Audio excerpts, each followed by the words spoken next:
адамдардың басынан өтіп жатырған жағдай, яғни алаңдау, уайымның адамның денсаулығына, өміріне қалай әсер ететіні және де оны жоюдың жолдары туралы автор керемет жеткізген.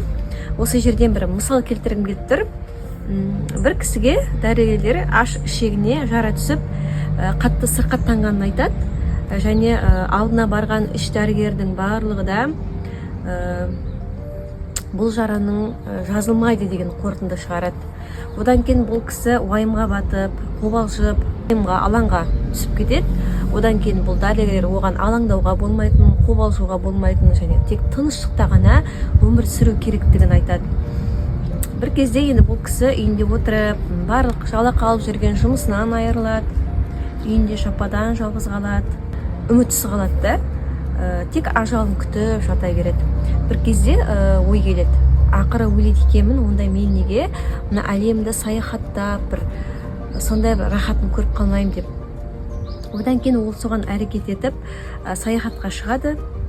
Бұған дәрігерлер бірақ келіспейді. Егер саяхатқа шықсаңыз, сіз дейтін сол жерде тек сүйегіңіз қалдыруы мүмкін, өліп кетуі мүмкін деп, бірақ оған құлақ аспай, өзінің өліп қалсам сол жақта жерленермін деп табытымен бірге кемеге саяхатқа шығады.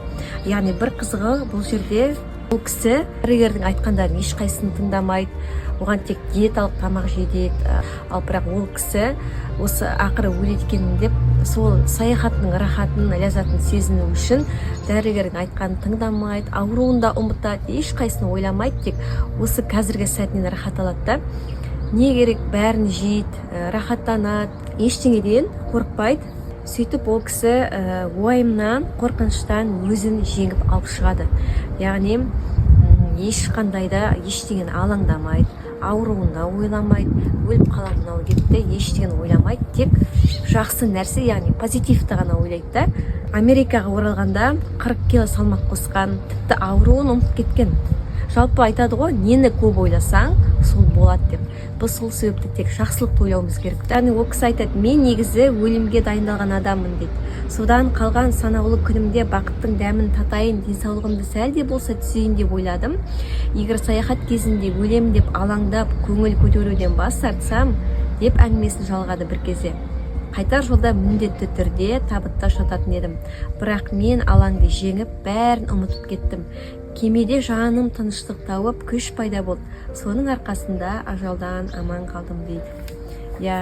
Достар, жалпы алаңның, уайымның адамға, денсаулыққа, адамдардың көбінің